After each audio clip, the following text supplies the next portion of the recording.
Thank you. Your Excellency, the Vice President of the Federal Republic of Nigeria, Your other Excellencies, distinguished guests, kindly allow me to say all protocols observed.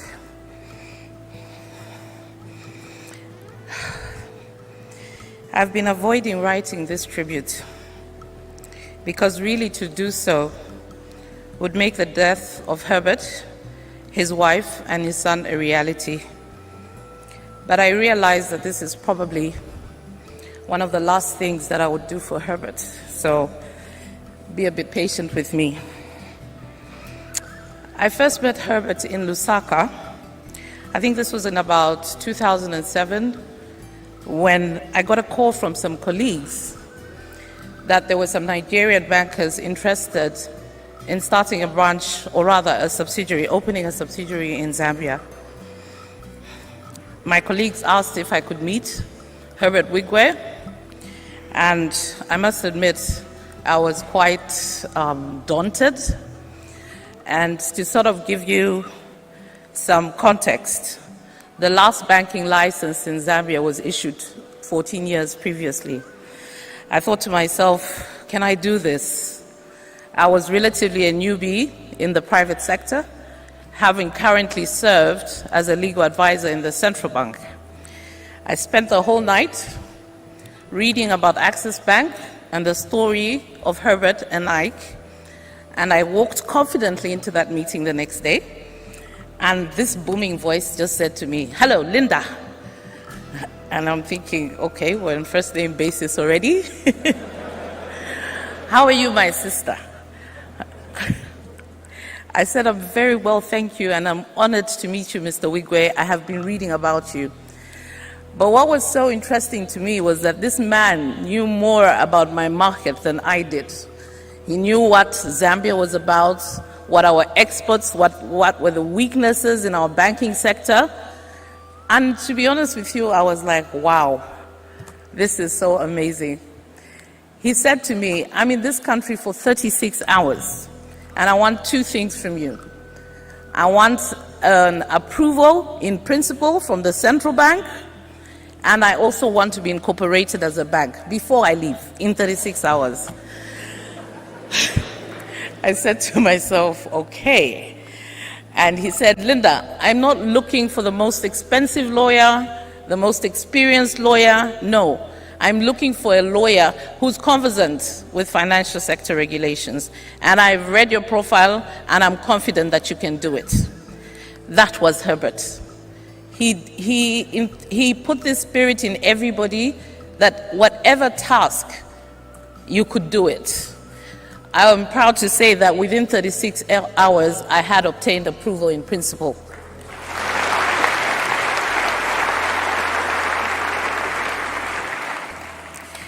This for me was just the beginning of a very special friendship, a special friendship that transcended into family.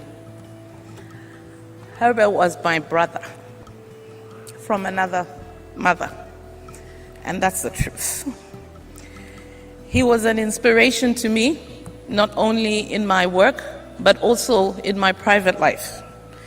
If my phone rang after midnight, 1, 2 in the morning, invariably it would be Herbert calling. And the first thing he would say to me, "You're sleeping. Are you sick? What is wrong with you?" So I always knew if I saw Herbert's number, I had to very quickly clear my throat and pretend I wasn't sleeping because, I'd get it. As a professional, Herbert was outstanding.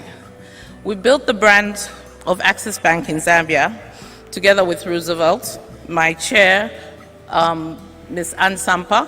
My current chair, my previous chair was here as well, but he had to leave early this morning, and that's Mr. Caleb Mulenga.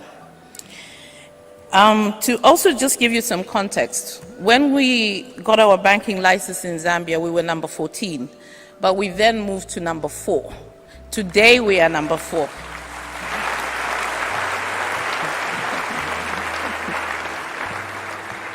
It's not been easy.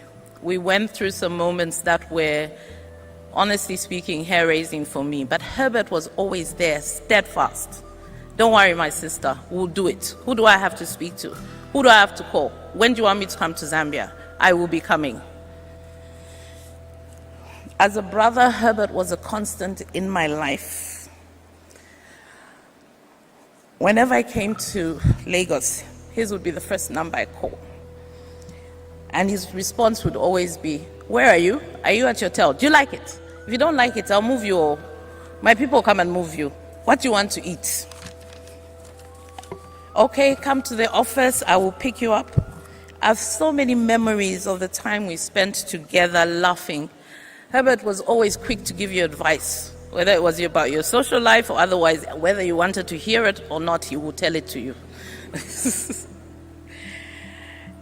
I just wanted to say something about Herbert and how he transcended Nigeria. When news of Herbert's death reached me, I had, for the first time, I never put my phone on silence. It's just a custom with me because I always think one client will call or something. But that particular day, I put my phone on silence. And about, I think it was Saturday evening, I woke up and I checked my calls and I had like almost 30 missed calls. My father had called me about 4 times, my mother, my sisters, everybody had called. And there were calls from people I hadn't heard from in many years. So I was very frightened, like, what has happened? And I didn't know whose call to return first. So I decided to return the call of somebody I hadn't spoken to in years because, I was like scared. And they said, Linda, is it true? I said, is what true? Is it true about Herbert? I said, Herbert, what about Herbert? And they said, is that Linda Mataka? And I said, yes, it is. You've called me. What is it? What is it? Can you just tell me what has happened? And she says, there's a story going around. And Herbert and his beautiful wife, Doreen, and son have lost their lives. I immediately dropped my phone actually, and the first number I called was Herbert's number. It didn't ring actually, it didn't ring. I called Roosevelt, it was just ringing. Then the calls started coming in. But what I really wanted to point out to you was that the number of people who came to my house, the number of people who called me, just showed exactly what Herbert meant to us as Zambians.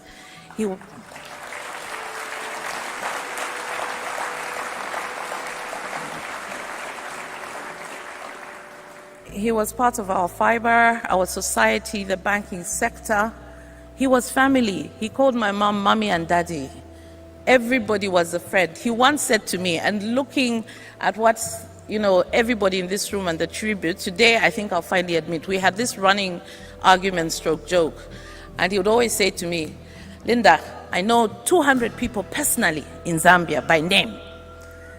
I would say, 1,000 people. I said, Herbert, that's not possible. I don't even know 100 people. He said, oh, that's you, or your brain is small. My brain is big. And in Nigeria, I know over 2 million people. Yeah, right. Today, I can finally attest that that was true.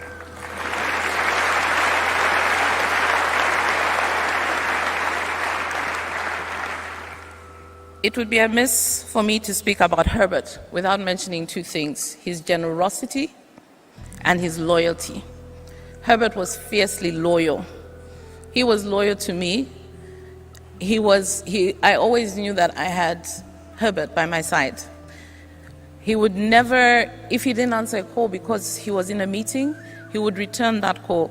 Herbert was very loyal to the people he loved. Herbert was also extremely generous. He would do anything for those he cared about. My last conversation with Herbert was about 2 weeks before he died. And it was the first time we had spoken in the new year, which for me was like, Herbert hasn't called me, wish me Happy New Year. I'm not calling him. But something made me call him that day. And he was so excited to speak to me. And he said, my sister, I love you so much. And I have a surprise for you. You know, Linda, I appreciate you every day. My office will be in touch with you in a few days. And I guess that was the surprise that was in store for me. To his parents to his children, whom he was so proud of. He spoke about constantly. His brothers, his sisters, his family, to Ike, to Roosevelt, and to my entire Access Bank family. I wish to pass my sincere condolences to you, not just from me as Linda. I've traveled with my friend, Monica Musonda, who was also a great friend of Herbert, from my parents, his mommy and daddy, and from the entire Access Bank family in Zambia. I wish to render my sincere condolences.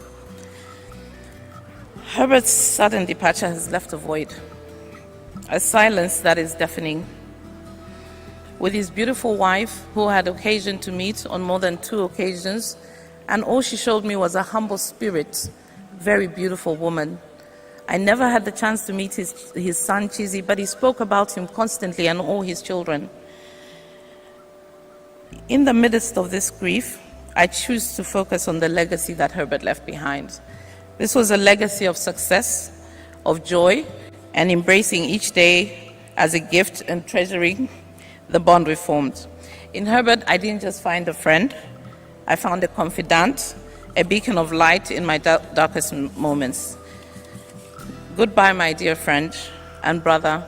Our paths will cross again. Until then, I will carry you in my heart, cherishing every moment we shared. I thank you.